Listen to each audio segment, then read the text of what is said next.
Hello दोस्तों, स्वागत है आप सभी का हमारे यूट्यूब चैनल में। दोस्तों, अगर आप भी एसएससी जीडी की तैयारी कर रहे हो और आपने आरडब्ल्यूए का मॉक दिया है, उसमें आज मैं आपको मैथ का सॉल्यूशन कराने वाला हूं, जो कि बहुत ही अच्छा रहेगा और ट्रिक के साथ होगा, शॉर्ट मेथड होगा दोस्तों, क्योंकि अब हो सकता है सेक्शनल टाइमिंग भी आ जाए।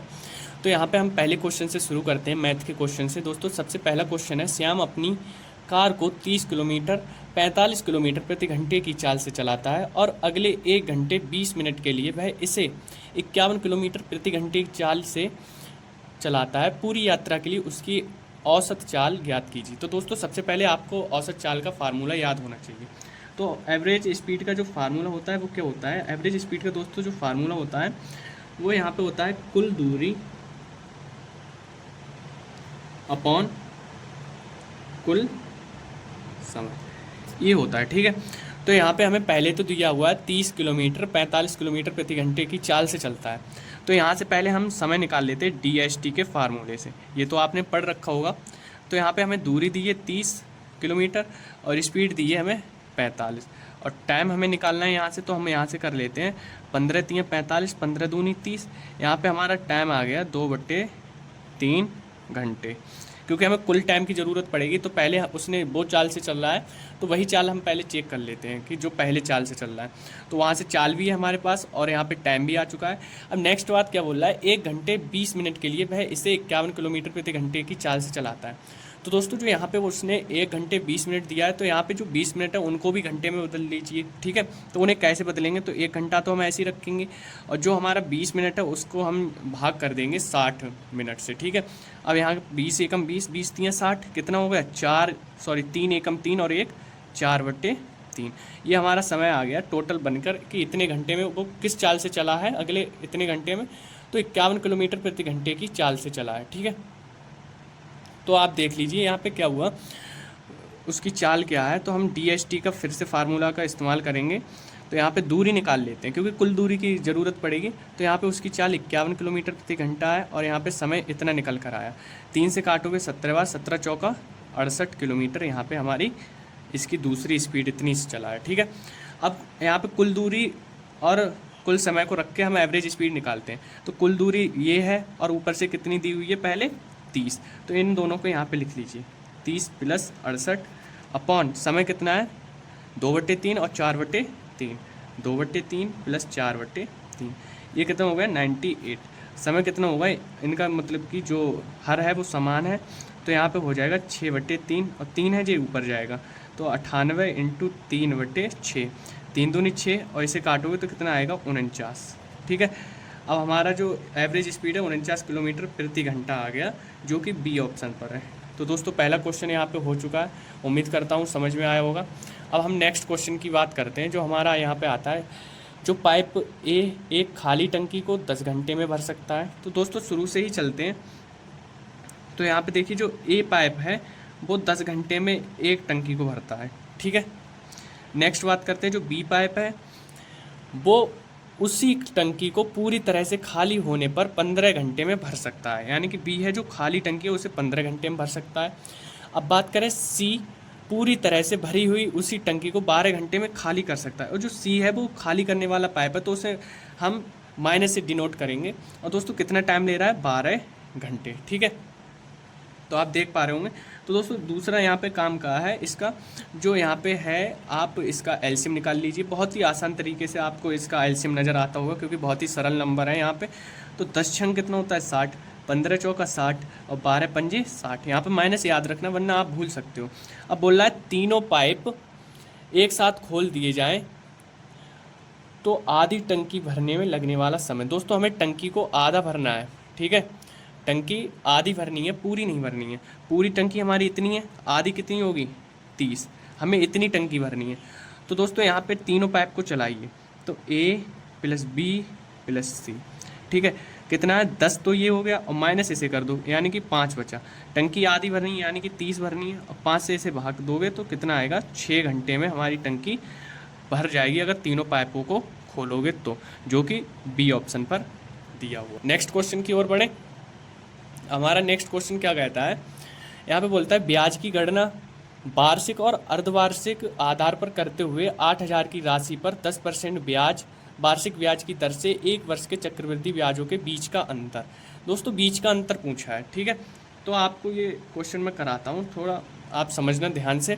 दोस्तों 1 साल का जो CI और SI दोनों सेम होते हैं, यानी कि पहली साल का जो आपका ब्याज लग रहा है वो 10% ही जा रहा है, ठीक। अब हम आते हैं जो अर्धवार्षिक है, हाफ ईयर हो जाता है, तो उसमें क्या होता है, परसेंट बढ़ जाती है, यानी कि 5% हर अर्धवार्षिक में 5% का लगता है, ठीक है। तो यहाँ पे हम सक्सेसिव लगा लेते हैं। तो यहाँ पे सक्सेसिव लगाते हो, आपको फार्मूला तो पता ही होगा।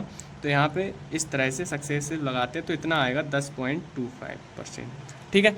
अब बोल रहा है इन दोनों के 1 साल का और हाफ ईयर का आप इसका जो ब्याज का अंतर है वो बताइए। तो यहाँ पे हम इस तरह से इनका निकालेंगे। तो यहाँ पे दोनों का अंतर कितना आ रहा है, सिर्फ 0.25% का ही आ रहा है, ठीक। अब उसने किस में अगर परसेंट में पूछा तो हम परसेंट में बताते, लेकिन उसने पैसों में पूछा है तो हम इसे इस तरह से लिखेंगे 8000.2 और इनका परसेंट निकाल दीजिए। 2 जीरो से 2 जीरो, पॉइंट हटाया 1 जीरो, तो इधर से 1 जीरो गया, सही है। अब यहाँ पे दोस्तों आप देख सकते हो 2 जीरो बढ़ेंगे क्योंकि 2 है, तो 1 जीरो हमने हटा दिया। अब काट लीजिए इसे, 5 पंजे 25 और 5 दूनी 10, 2 चौक 8, 5 चौक 20, यहाँ पे हमारा 20 आ गया, जो कि ऑप्शन सी पर है, ठीक है। अब हम नेक्स्ट क्वेश्चन की ओर बढ़ते हैं, जो कि है कि इकाई अंक बताइए। तो दोस्तों क्वेश्चन 4 कहता है इकाई अंक के बारे में। तो आपको ये मैं बता दूं, बहुत ही सरल तरीके से आपको बताऊंगा, क्योंकि दोस्तों आप अगर इसे पढ़ चुके हो तो भी अगर ना पढ़ पाए हो अभी इस क्लास को, तो मैं तब भी ये आपको बहुत अच्छे तरीके से बताने वाला हूँ। क्वेश्चन उतार लिया मैंने दोस्तों, इसका जो तरीका है वो देखिए। दोस्तों जब हमारे लिए इतनी बड़ी पावर दी होती है तो हम क्या करते हैं, 4 से डिवाइड करते हैं। 4 से काटिए, 4 तियाँ 12, बचा 2, यहाँ पे 29 हो गए, 4 सत्तो 28, यानी कि रिमाइंडर कितना बचा 1। तो उसकी जो लास्ट वाला डिजिट होता है उस पर उतनी पावर लगा देते हैं जितना रिमाइंडर बचता है। प्लस है तो प्लस लगाइए। अब यहाँ पे इसी तरह से यहाँ पे 4 तियाँ 12, बचे यहाँ पे 3, 30 हो गए, 4 सत्तो 28, यानी कि यहाँ पे फिर 2 बच गया, तो पीछे वाले अंक पर उतनी पावर लगा दीजिए। इसी तरह यहाँ पे 4 तियाँ 12, बचा 1 है ये, यहाँ पे 31 हो गए, 4 सत्तो 28 करोगे तो बचेंगे 3, तो 3 लास्ट वाले अंक पर लगा दीजिए, ठीक है। तो यहाँ पे क्या करो 3, अब इनका स्क्वायर करो, 3 तियाँ 9 और इसका क्यूब कर दीजिए, तो ये कितना हो गया 12 प्लस 27। अब इनके लास्ट वाले डिजिट, हमें लास्ट वाले डिजिट से मतलब है यानी कि इकाई अंक से, तो 2 और 7 कितना हो गया 9। 9 कौन से ऑप्शन पर है, बी पर, ठीक है। अब हम नेक्स्ट क्वेश्चन पर चलते हैं। नेक्स्ट क्वेश्चन दोस्तों हमारा आता है यहाँ पे सरलीकरण से। सरलीकरण हो सकता है आपने पढ़ चुके हो अभी, तो यहाँ पे देखिए क्वेश्चन को उतार लेता हूँ जिससे कि आपको सही से ज़्यादा अच्छे से समझ में आए।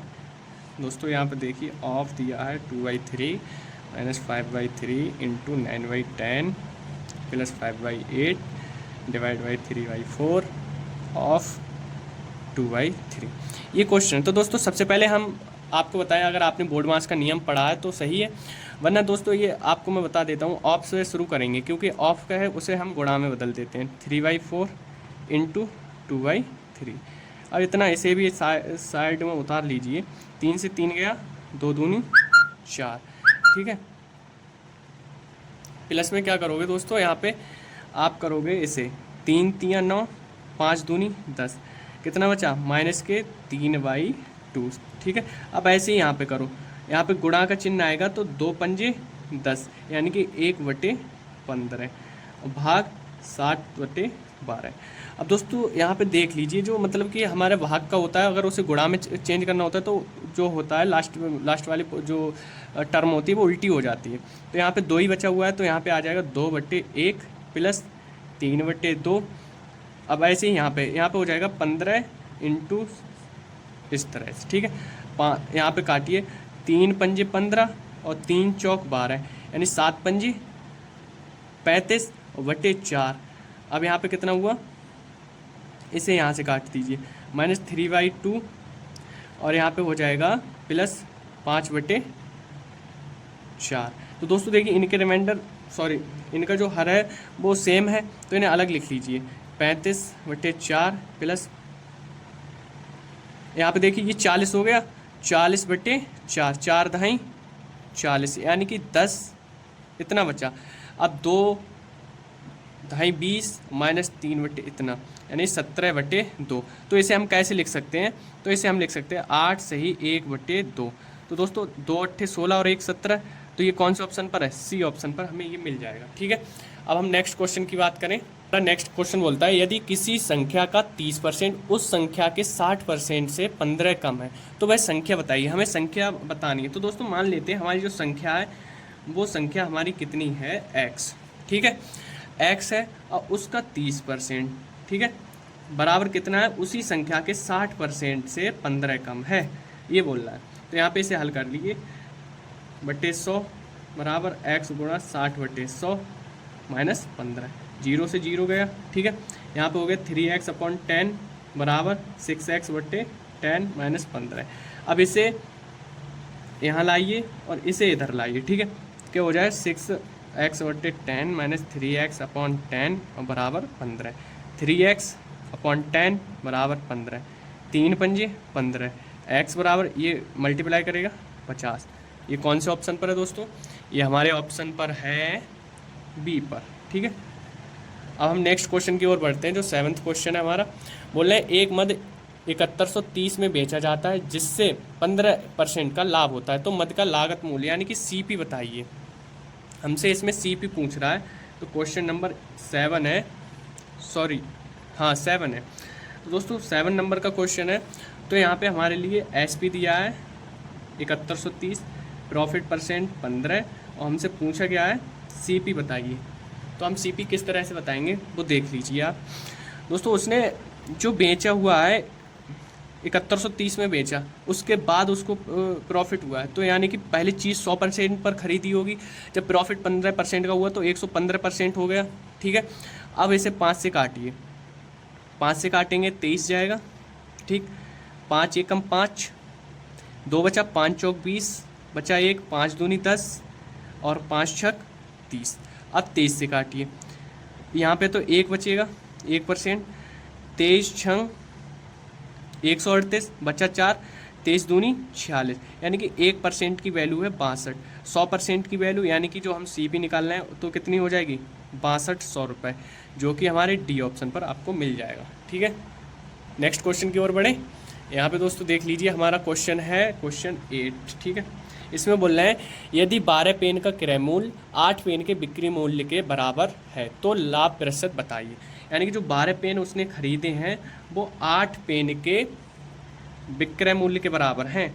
तो यहाँ से देखिए ये कितना सरल सवाल है, 4 दूनी 8, 4 तियाँ 12। इनका हमें रेशियो बनाना है CP और SP का, तो इस तरह से बन जाएगा इनका रेशियो।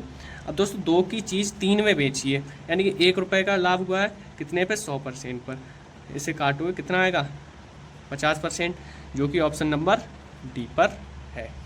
ठीक है, अब आते हैं नेक्स्ट क्वेश्चन पर, क्वेश्चन नंबर 9 पर।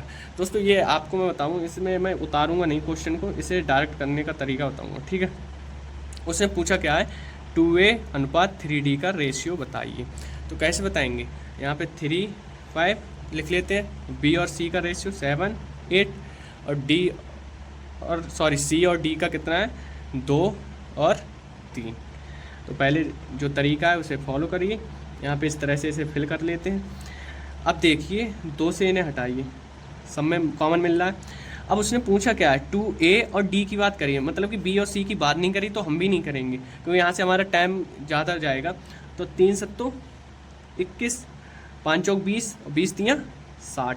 ठीक है, अब यहाँ पे बोल रहा है जो A है उसका 2 गुना और D है उसका 3 गुना।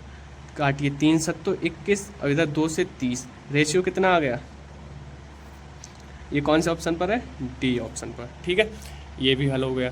नेक्स्ट क्वेश्चन की बात करते हैं जो 10वें नंबर पर आता है हमारा क्वेश्चन। यहाँ पे क्या है, क्वेश्चन उतारता हूँ, ये थोड़ा उतारना पड़ेगा। 2 सॉरी यहाँ पे गलत हो गया, 3 2 - 2 5 - 3 + 5 - 10 और यहाँ पे है 8। इसे हल करने के लिए बोल रहा है। तो सबसे पहले हम ब्रैकेट को हल करते हैं, 2 बचेगा, यहाँ पे 2 इससे गुणा करेगा, 2 दूनी 4 + 5। अब देखिए 5 में से 4 गया 1, 2 और 1 3, इतना बचा। अब ये 3 इससे गुणा करेगा, कितना हो गया 9, ठीक है। अब यहाँ पे ये ब्रैकेट खुल चुका है, ठीक है। अब देखिए दोस्तों, यहाँ पे ये प्लस है, यहाँ पे ये प्लस के 9 और ये 10 और आगे हैं 2, तो यहाँ पे माइनस के 10 है, 10 में से 9 गए, माइनस का 1, यहाँ पे बचा 1। अब 5 से करो, 5 एकम 5, ठीक है। अब दोस्तों क्या हुआ, यहाँ पे भाग 8 से और माइनस इतना है। अब करो 8 दूनी 16, 8 पंजे 40, ठीक है, -5/8। अब यहाँ पे कितना हुआ 411 डिवाइड बाई 8, 8 पंजे 40 बचा 11, 8 एकम 8, पॉइंट लगाया, 0 बढ़ाया, 8 दिया दोस्तों। ये एक ही ऑप्शन में है, इतना 51.375 यही दिया हुआ है हमारे ऑप्शन नंबर बी में। तो ये भी हल हो गया, ठीक है। अब नेक्स्ट क्वेश्चन की ओर बढ़े। ये क्वेश्चन भी अच्छा है, तो इसे याद रखने का इसके फार्मूला भी याद रखना जो पिरामिड से हैं। तो दोस्तों पिरामिड का जो आयतन का फार्मूला होता है, तो पिरामिड का जो आयतन का फार्मूला होता है तो वो होता है 1/3 इंटू जो भी आधार होता है उसका क्षेत्रफल, ठीक है, बेस का एरिया और इंटू हाइट, ये होता है फार्मूला, ठीक है। आपने जैसे भी याद करा हो तो दोस्तों वो अपने देख लेना। यहाँ पे आयतन दिया है 45√3 सेंटीमीटर क्यूब। अब बोलना है उसका जो आधार है वो त्रिकोण है, मतलब कि जो उसके नीचे आधार है वो त्रिकोण है इस तरह से, ठीक। और प्रत्येक भुजा 6 सेंटीमीटर। जब प्रत्येक भुजा 6 की है तो दोस्तों कौन सा त्रिभुज बनता है, समबाहु, यानी कि सभी भुजाएं समान है, तो समबाहु त्रिभुज उसका बन गया। तो यहाँ पे क्या है, अब हमारा आधार का एरिया हमें किसका निकालना है, समबाहु त्रिभुज का। उसका क्या होता है क्षेत्रफल, एरिया उसका 3/4 भुजा स्क्वायर, भुजा हम मान लेते हैं ए के लिए। अब ये वाला हमारे लिए फार्मूला पूरा लगाना है, आंसर आ जाएगा, ठीक है। तो यहाँ पे किस तरह से करोगे, 45√3 1/3 इंटू √3/4। अब भुजा स्क्वायर, भुजा कितनी बताइए 6, तो इस तरह से लिख लें। अब पूछा क्या है हमसे, हाइट, तो हाइट तो ऐसे ही लिखनी है। देखो √3 से √3 गया, 3 दूनी 6, 2 दूनी 4, 2 तियाँ 6। अब यहाँ से काटिए 15, तो हाइट कितनी आ गई 15 सेंटीमीटर। तो बी ऑप्शन पर आपको मिल जाएगा, ठीक है। आसान था ना। चलिए नेक्स्ट क्वेश्चन पर बढ़। यहाँ पे हमारा क्वेश्चन आता है 12। तो क्वेश्चन नंबर 12 है, इसमें बोल रहे हैं एक रेलगाड़ी बिना रुके 70 किलोमीटर प्रति घंटे की चाल औसत गति से और रुकने के साथ 56 किलोमीटर प्रति घंटे की औसत गति से चलती है, तो रेलगाड़ी का औसत घंटे कितने मिनट रुकती है। तो दोस्तों ये जो रुकने वाला समय होता है कि इतने से चली इतने पर रुकी, तो रुकने वाले के लिए एक फार्मूला होता है कि रुकने के लिए जो फार्मूला होता है, जैसे मान ली रुक रही है तो उसमें लगाते हैं जो ज़्यादा वाली वो होती है स्पीड, ठीक है, बड़ी स्पीड माइनस छोटी स्पीड, ठीक है, अपॉन बड़ी स्पीड इंटू 60 मिनट। अब ऐसे भी लिख सकते हो x - y upon x into इतना, ठीक है। अब जैसे मान लीजिए 70 है, 70 - 56 अपॉन 70 इंटू 60, 0 से 0 हटा दीजिए, यहाँ पे कितना बचेगा, यहाँ पे बचेगा 14, 14/7 इंटू 6, 7 दूनी 14 यानी कि 12। तो 12 कौन से ऑप्शन में है, बी पर, तो ये हमारा 12 आ गया, 12 मिनट रुकेगी गाड़ी, ठीक है। नेक्स्ट क्वेश्चन की ओर बढ़ते हैं। में बोला है दोस्तों ए, बी और सी किसी कार्य को 20, 35 और 60 दिनों में कर सकते हैं। उन्होंने एक साथ कार्य आरंभ किया, लेकिन बी और सी ने कार्य पूरा होने से क्रमशः 8 और 12 दिन पहले काम छोड़ दिया। अब वह कार्य कितने दिनों में पूरा होगा। तो दोस्तों बढ़िया क्वेश्चन है, काफ़ी पूछे जाते हैं इस तरह के क्वेश्चन। तो जो ए है, बी है और सी है, ठीक है। ए करता है 20, बी करता है 35 दिन में, सी करता है 60 दिन में। तो इनका हम पहले एलसीएम लेते हैं। तो 20, 35 और 60 का 5 चौ 20, 5 7 तो 35 और 12 पंजे 60, ठीक है। 4 से करिए, ठीक है, 4 पंजे 20, ठीक है, और यहाँ पे 21। यहाँ पे हम इस तरह से ही लिखेंगे दोस्तों। आपको एक तरीका बताऊँगा सरल सा, जिससे कि आप बहुत जल्दी कर पाओगे। तो दोस्तों देखिए यहाँ पे 20 से हमें डिवाइड करना है, तो ये 20 चले जाएंगे, कितना बचेगा, 7 तियाँ 21, 35 से यहाँ पे 7 पंजे 35 चले जाएंगे, 4 तियाँ कितना बचेगा 12। अब इसी तरह 60 हमें बनाना है, 5 चौक 20, 20 तियाँ 60, कितना बचा 7। अब दोस्तों इनकी गुणा करोगे तो कितना आ रहा है 420, ये बनना है वैसे तो। देखिए 4 21 और यहाँ पे 20, तो 21 दूनी 42, 420 बनना है। ये तरीका सही है ना। तो देखिए आप उसने कंडीशन क्या दी है, बी और सी ने कार्य पूरा होने से क्रमशः, मतलब कि जो बी है वो 8 दिन पहले ही छोड़ के चला गया। अगर वो 8 दिन रहता तो कितना काम करता, एक दिन में तो 12 कर रहा है, हाँ एक दिन में 12, अगर 8 दिन और करता तो 12 8 96 काम और कर देता, अगर काम जब तक चला तब तक। इसी तरह सी ने काम कितने दिन पहले छोड़ दिया, 12 दिन पहले। अगर 7 मतलब कि और डेली का काम 7 कर रहा है तो मतलब कि टोटल काम वो कितना कर लेता 12 दिन में अगर लगा रहता, तो 12 7 84, यानी कि इतना काम और कर लेते जब तक वो नहीं जाते। ठीक है, यानी कि हमारा काम अगर आज ख़त्म होने का तो वो पहले छोड़ गए, अगर आज तक वो करते आते तो इतना काम और कर लेते। तो इसे जोड़ लीजिए, कितना हो गया 10 9 9 18, 180 काम दोनों ने मिलके पहले ही ख़त्म कर दिया, मतलब कि उतना काम नहीं किया। तो ये काम हम इसमें जोड़ देते हैं 420 में, तो इतना काम अगर वो और कर देते तो सब साथ में ही काम कर देते। तो कितना हो गया 600। टोटल काम है कितने लोग, तो देख लीजिए यहाँ पे 21 12 और 17, कितना हो गया 10, सही है। और यहाँ पे सॉरी 3 2 5 होगा, तो यहाँ पे इतना, यानी कि 600 बटे, अब इसे काटोगे 12, यानी कि काम 12 दिन में हो जाता अगर वो छोड़ के नहीं जाते, तो यानी कि 12 दिन में हो जाएगा। और ये इनका बी ऑप्शन पर आपको मिलेगा। ठीक है, अब नेक्स्ट क्वेश्चन बोलता है यहाँ पे, जो हमारा क्वेश्चन नंबर 14 है, बोल रहा है एक राशि का साधारण ब्याज 12 से 2/4% वार्षिक दर पर कितने वर्षों में मूलधन के बराबर हो जाएगा।